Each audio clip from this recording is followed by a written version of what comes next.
Yeah, man, it is coming down hard. We're stuck. We can't get out.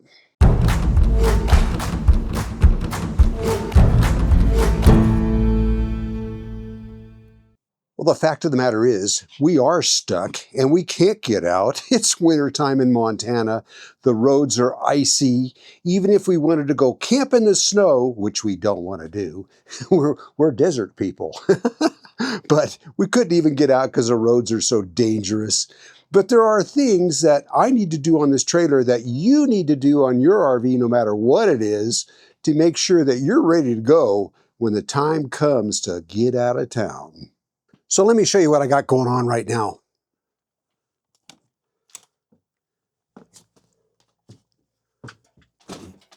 So today's project is batteries, which is something that in the wintertime you really need to give consideration to because batteries these days aren't cheap. My project today is I'm installing a second Wattcycle battery here. And I'm going to take out this smaller 100 amp hour Bouge RV battery. But now's a good time to talk about taking care of these batteries during the wintertime because you can really damage a lithium battery in the winter months.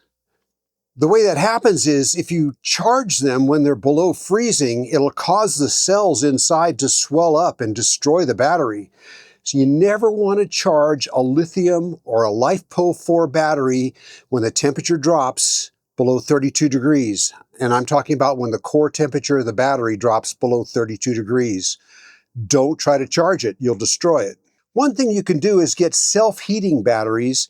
And what that does is when the battery senses a charge coming in, it'll use that power to warm itself before it allows that power to charge the battery. If you don't have a self-heating battery, then you've got to take other measures.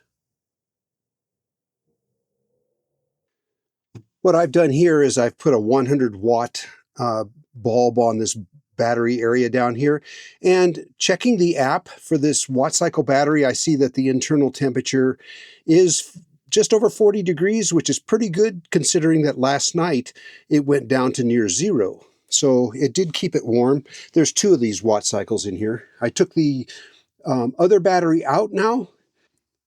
Now this particular battery is a smart battery, so it shuts itself off so it won't accept a charge below a given temperature. And then when it gets a lot colder than that, like down into the negatives, it'll shut itself off so it won't release any power either. So it protects itself.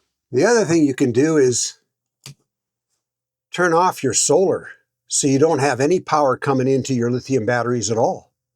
Just make sure that you got them charged up and, every month, get out and charge them up again just to keep them fully charged, I guess, during the wintertime would be all right. Or, at least charged up to 80% or something like that. But that's the other way to protect your lithium batteries is don't charge them. Just turn off the solar power or disconnect them. Never thought we'd see batteries that had an app. But anyways, what else do you need to worry about? Or what else could you think about in the wintertime? Yeah, there's some other stuff.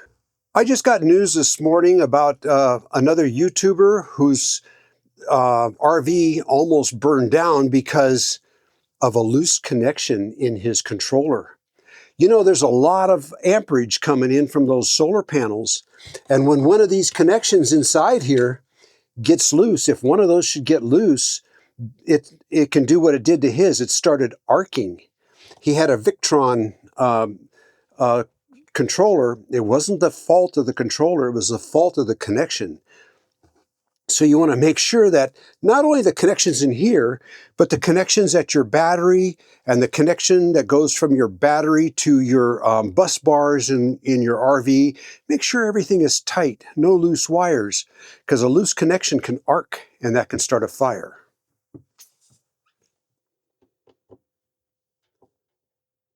And I can take a half a turn on these connections here quite easily.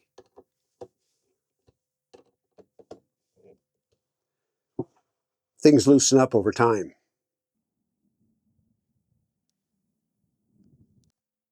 What are some other things that you can check for?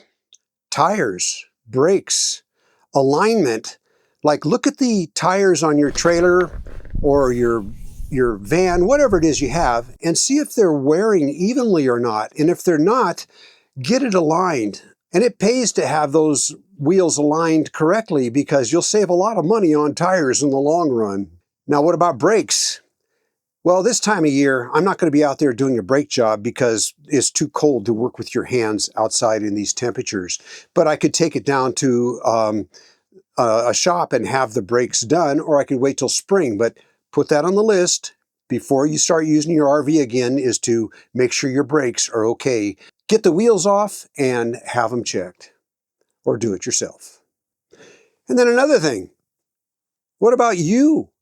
Now's the time to get your doctor's appointments out of the way, and your dental appointments and your eye exams and all that. Get it done before it's time to go traveling so you're free to go. Now's the time to make sure your tow vehicle's ready to go. Too many people let little things go slip on by. They'll have a door that rattles, or a window that's broken, or a loose mirror, or an oil leak, or something like that. And one thing leads to another thing, and they don't take care of them. And pretty soon they've got one hot mess when it comes to your vehicle, whether it's a tow vehicle or your daily driver. Don't let things pile up. That's when things get really expensive to repair. Right now, I've got a small oil leak on this engine that's just, I think it's just a valve cover. But I'm going to get into that and make sure that it's fixed before it's time to head south. Yeah, it's time for the snowblower. But don't forget, you also got to take care of your fun toys that you take along with you too. Change oil, tires, whatever they need, they also need attention. So right now I'm looking for that oil leak. Have you ever seen one of these things? It's an endoscope. You can see it's lighted there. And it just attaches to your phone, and it makes it so you can look into really tight places, or into a cylinder, or anything like that, or just some place where you just have a hard time seeing. Well, this thing's kind of handy for this. Yeah, that's all there is to it. You can get them on Amazon. Anyways, it's pretty handy because it's really clear up close. It's not for looking out in the distance, but anything within about 12 inches, it gives you a pretty good picture. Anyways, that ought to help. So yeah, we're stuck at home while the snow flies and the roads are icy and the winds howl. But that doesn't mean that we have to do nothing. There's things we can do to keep involved, keep our minds thinking about the next road trip. Hey, I hope you guys enjoyed the video. Hope I gave you some food for thought. We'll see you around.